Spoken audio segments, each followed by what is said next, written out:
Coucou tout le monde, j'espère que vous allez bien. Donc je vous retrouve dans une vidéo acquisition livresque parce que finalement entre les chèques cadeaux du boulot, la cagnotte Price que j'ai récupérée et que du coup j'ai dépensé pour acheter des livres, j'ai je crois 3 services presse, des livres de la boîte aux livres, donc voilà, j'ai plusieurs choses à vous montrer. Donc on commence tout d'abord avec les services presse. Donc par contre il y en a un, je ne sais plus si je vous l'ai présenté, donc au pire ça fera doublon. Donc il y a La Légende des 4, le tome 2, le clan d'éthique de Cassandra O'Donnell chez Flammarion, qui est déjà lu, que j'ai adoré. En même temps j'ai 3 SP, ils sont tous lus. La vie est belle et drôle à la fois de Clarisse Sabar aux éditions Charleston, que j'ai fini hier matin et que j'ai juste adoré. Et nous avons Les Petits Dieux de l'Olympe, l'achetante de la mythologie de Roxane Marie Gaillet et Jérémy Parigi chez Grune dans la collection Emma. Voilà, pareil, que j'ai vraiment aimé et j'espère qu'il y en aura d'autres dans la collection. Donc, vous allez voir qu'il y a des livres qui sont déjà lus quand même, donc pour une fois ça fait du bien. Ensuite, une de mes collègues m'a fait un cadeau, elle a pensé à moi en le voyant, donc elle me l'a acheté. Elle m'a acheté donc un reading journal que j'utiliserai à partir de janvier. Comme ça je commencerai l'année avec. On peut mettre jusqu'à 110 lectures. Donc vous avez d'abord des pages comme ceci pour noter les 110 lectures et le nombre de pages à chaque fois. Et après les pages pour chaque livre se présentent comme ceci. Donc vous avez titre, auteur, date de publié en, date de publication, nombre de pages.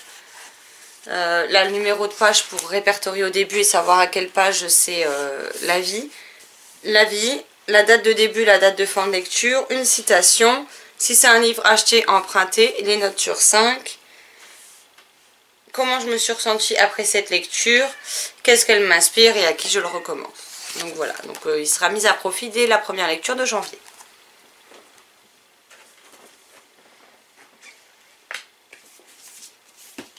Ensuite, nous avons 5 belles briques achetées avec mes chèques cadeaux du boulot. Donc il m'en reste encore un de 10 €, donc voilà. Donc on a tout d'abord Movers, le tome 1, Les Passeurs d'Ombre de Megan Mackisack, publié chez Ozo Éditions. Donc pareil, je l'ai lu, vous le verrez prochainement en point lecture et j'ai beaucoup aimé. J'ai hâte d'avoir le tome 2 sous la main. Ensuite, on a Cavalier du Dragon de Cornelia Funk, ou Funk, je ne sais pas comment on dit, chez Gallimard Jeunesse. Donc les 2 premiers tomes sont sortis. Alors, comme vous pouvez voir, hein, je n'ai pas choisi des livres les plus courts puisqu'il fait plus de 400 pages, presque 500. Celui-ci, je crois qu'il en fait plus. Donc les 2 premiers tomes sont sortis en même temps. Il fait...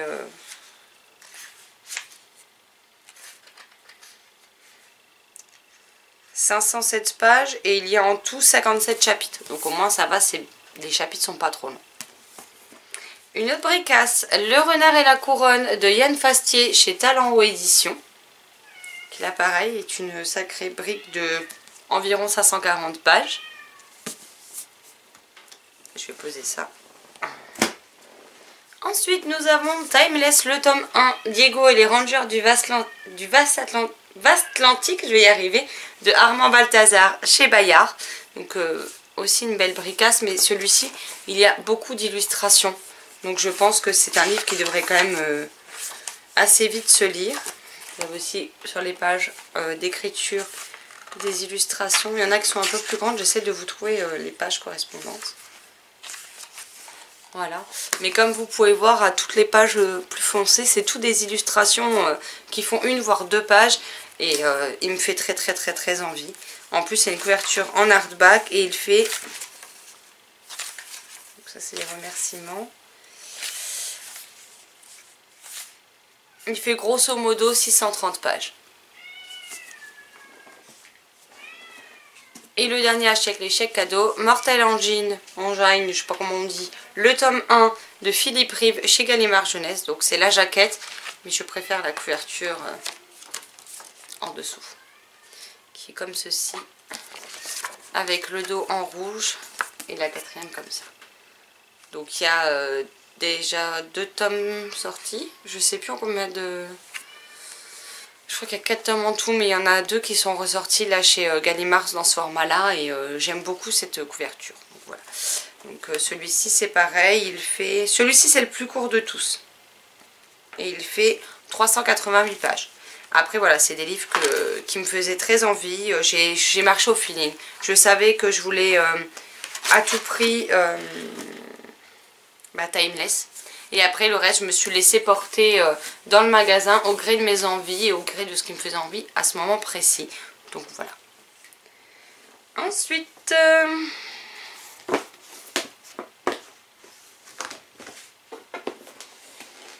j'ai des livres de la boîte aux livres avec Sir Cédric, La mort en tête, publié chez Pocket. Par contre, la personne a écrit boîte à livres en dessous. Je trouve que ça fait dégueulasse, mais bon, tant pis. Mais voilà, j'en ai déjà un. C'est le premier d'une trilogie. Je sais plus comment il s'appelle. Et bien sûr, il est par derrière, donc je ne le verrai pas. Mais en tout cas, un autre chez Pocket de Sir Cédric, donc en espérant que j'aime. Sinon, je le remettrai à la boîte aux livres. Ensuite, on a Les Jeux de l'amour et de la mort de Fred Vargas aux éditions du Masque Poche. Donc, c'est le premier roman de Fred Vargas. Et j'en entends beaucoup bien de cet auteur. Donc, voilà, je me suis dit que ce serait l'occasion de la découvrir. Ou de le découvrir, je ne sais même pas. Je ne sais pas. Ensuite, j'ai trouvé un livre qui me faisait bien envie. C'est La face cachée de Luna de Julie Anne Peters chez Milan dans leur collection Macadam. Donc voilà, la couverture est trop jolie avec le petit papillon. Il fait 369 pages. Donc j'avais... cette fille, c'était mon frère, de la même auteure, que j'avais pas particulièrement... Enfin, je sais pas, au bout d'un moment, j'ai été bloquée dans ma lecture. J'ai pas réussi à avancer dedans. Donc je le reprendrai sans doute. Et puis au moins, j'aurai celui-ci à voir s'il me plaît plus. Ensuite, on a un livre enfant avec Une belle vie de lapin, pardon, Conte de la ferme de Pascal Védère, Doria et Pierre Couronne chez Cerf-Volant Éditions. Voilà, je vous montre le type d'illustration. Ça me rappelle les livres d'enfants que j'avais quand j'étais enfant, donc ça me fait bien envie. J'aime beaucoup ce type d'illustration, donc je ne l'ai pas encore lu, mais ça ne saurait tarder. Et ensuite, on passe donc aux achats faits avec mes cagnottes Price, etc. Et donc, on a Vite Père Noël de Julie Saïk et Tim Warnes chez Les Petits Mijades. Voilà, donc...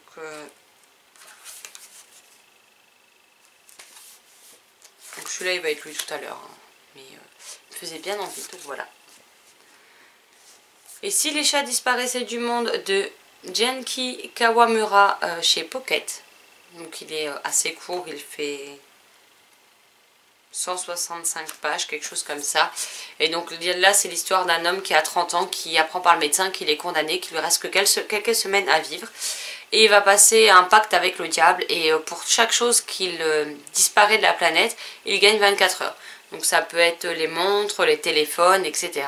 Et un jour on lui propose de faire disparaître les chats. J'en sais pas plus. Ensuite, on a La mort est une femme comme les autres de Marie Pavlenko, publié chez J'ai lu Édition. Donc vous devez savoir, si vous me suivez depuis un moment, que j'aime beaucoup ce que fait Marie. J'ai lu le premier tome de Marjane.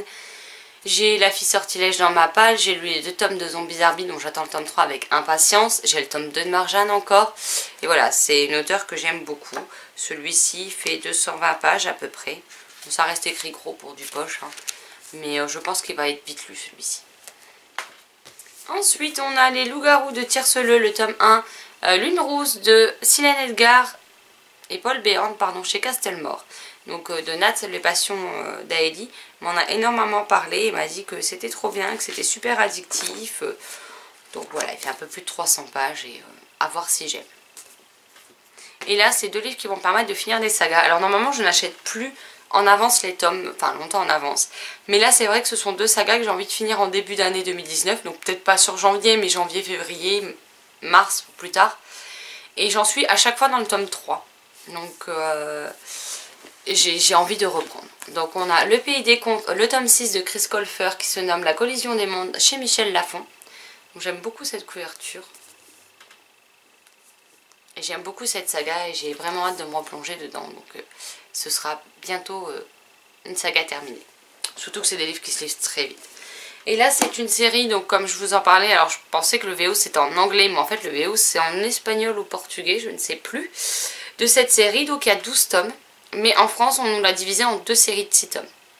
Donc apparemment il y aurait une vraie fin à la fin de cette première série telle qu'elle est éditée chez nous en France, et j'espère, parce que sur la deuxième il n'y en a que 2 de sorties sur les 6 et ça fait 1 an et demi qu'il n'y en a pas eu de nouveau.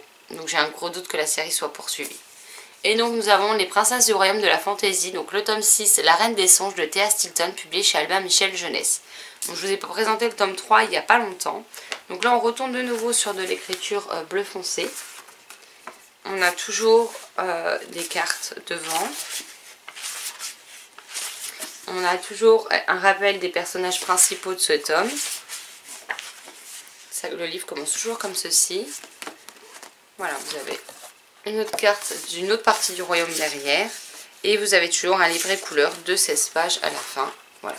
Donc là, c'est notre journal. Alors j'ai évité, je vous montre, hein, mais moi j'évite de regarder dans le retour parce que voilà, c'est le dernier tome, donc j'ai pas envie de me spoiler non plus.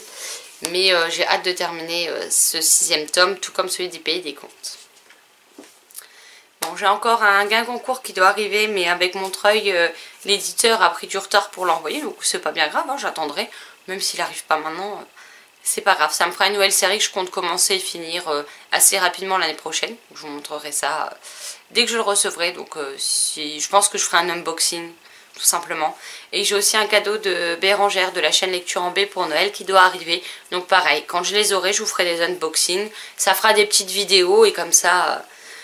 ça compensera une acquisition livresque que du coup je ne ferai pas puisque je déballerai les colis avec vous. Voilà, donc n'hésitez pas à me dire si vous avez lu ces titres, que vous en avez pensé, s'il y en a qui vous font envie, quels sont les livres que vous aimeriez recevoir, acheter ces derniers temps, ou ce que vous avez acheté d'ailleurs. Et je me ferai un plaisir de vous répondre dans les commentaires. Sur ce, je vous souhaite une excellente journée, de belles lectures et je vous dis à très vite dans une prochaine vidéo. Bye bye.